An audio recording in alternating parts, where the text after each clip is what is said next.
Well, it's personal between me and you, and I'm going to do you some serious harm, you big stiff idiot. The Untouchable True School Sports Empire proudly presents something the boxing games are missing. Hey, what's going on? It's your boy BT. I came here to talk some boxing with the thousands of True School Sports subscribers. Now, this will continue our coverage of Canelo versus Golovkin 3 in the build-up to the fight. You know, I know it's not a fight that everybody cares about, but you know what? I can't really hit on this fight because, number one, it is a big fight. And you want to know why it's a big fight? Because unlike Crawford versus Spence, Golovkin versus Triple G 3 has been finalized. They actually made the fight happen for their fans. So you know what? They deserve the coverage because Crawford and Spence sure as shit don't deserve anything. So we'll cover the fight. So Canelo has made it no secret, you know, what he feels about Golovkin, how he feels about Golovkin, any of that. None of it is a secret. Like, he doesn't like him, he doesn't respect him, and he only has one mission in this fight for Golovkin, and that is pain and inflicting a lot of it onto Golovkin and getting him the hell out of the sport, you know? So I kind of wanted to get into what he said and give my little take on it because he did say quite a lot. So Canelo was speaking to the media, TMZ Sports, and he stated the following about Golovkin, and I quote, he being Golovkin, he's a fucking asshole. He's not honest. He pretends to be a good person and be different, but he's not. Now, I'm going to pause right there. Now, Canelo, look, none of us are good people. We've all sinned, and we've all fallen short of the glory of God. I mean, I come here, and I curse, you know, poor Mark Marxile. I was cursing out Mark Marxile on a live, calling him all these names and stuff, because I just think he's getting a little bit more hype than he deserves. But, you know, so even me who's out here trying to live a decent, pure, and righteous life, I fall short, and I act in ways I shouldn't either. So nobody's a good person, Canelo. Not Golovkin, not you, not me. We all fall short of like the perfect moral standard that is, you know, the Lord, you know, the man upstairs. But anyway, continuing, he says he talks a lot of shit about me. He'll say I respect him and his career, and the other part he says that I'm an embarrassing boxer and embarrassing for Mexican boxing. I hate that motherfucker because of that. End quote. So there you have it. Canelo Alvarez letting it be very, very known how he feels about, you know, Triple G. And listen, what Canelo is saying, like I'm being honest, I don't have a dog in the race. Personally, I don't like either one of these guys. They both ducked Demetrius Andrade, so I see them as one and the same. And I just hope, I don't care if Canelo wins, and I don't care if Golovkin wins. Whoever wins, I just hope they get knocked the fuck out, so I can talk some trash to someone. You know what I'm saying?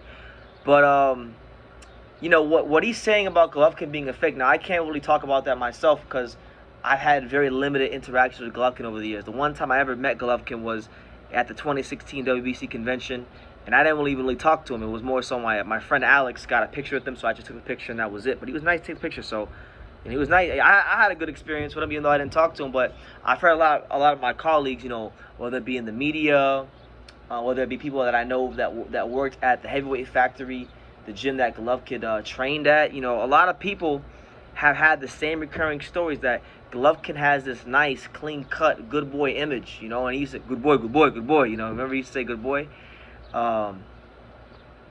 He has this nice, clean-cut image, but when it comes to behind closed doors, he's fake, he's a dick, he's an asshole. I've heard that from a lot of people, you know, and I'll say this, look, even if I didn't know these things about Golovkin, just the fact that Golovkin has repeatedly made his entire existence in boxing about Canelo. You know, he fought pretty much nobody after Canelo apart from Derevinchenko, who Derevinchenko's a good fighter. Thought he lost to him. But, you know, Steve Rolls, Schmenta, I mean, come on, man. You didn't have to fight Andre, but you could have fought somebody else. You could have fought a lot of other guys. You could have fought Eubank. You could have fought, you know, Charlo. You could have fought, you know, anybody, really, anybody. I mean, I would say Munguia, but Munguia is probably the only guy in this division that's worse than anybody. You know, you don't want to fight nobody either. He's just sitting there saying, Viva Mexico, chilling, and Golden Boys got him win the protection. So I won't hold Munguia against him, but what I'm saying is Golovkin has shown a clear lack of ambition since losing the Canelo rematch. Now, people say, well, when Golovkin got robbed in the rematch, you know, he fell out of love of boxing, and that's why he lost his drive for the sport. I don't want to hear that bullshit. Roman Gonzalez, okay? Chocolatito, one of the best fighters that's ever laced a pair of boxing gloves, got knocked out cold when he was the pound-for-pound king of boxing. And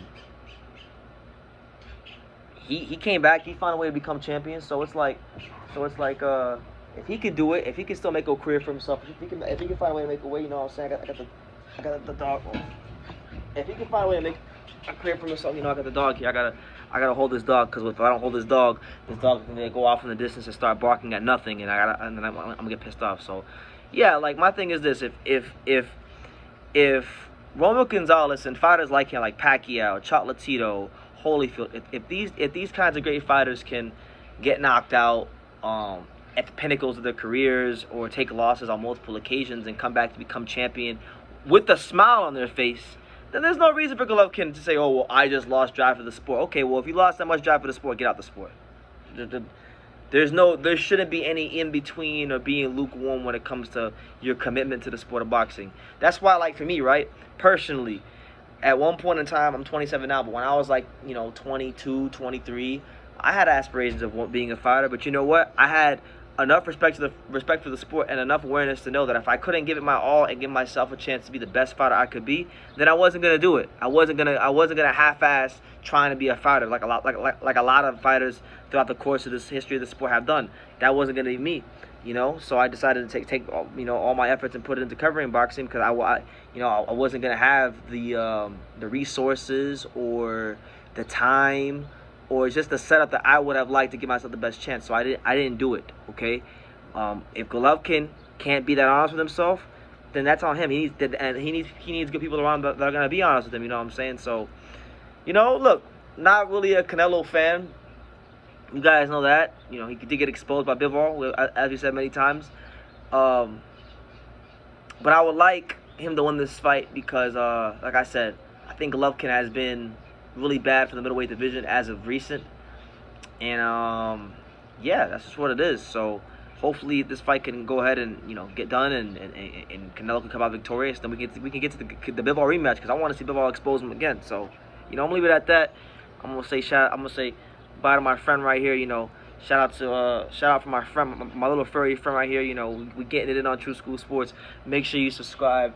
Make sure you guys continue to support the channel, because we're on the road to 50,000 subscribers. And I know with your guys' help, I'm gonna get there pretty quickly. So, you know, I'm gonna leave it at that. You guys take care. And like I say in every single one of these videos, you can love me or you can hate me, but I'm just a kid from Daniel. So until next time, take care, guys.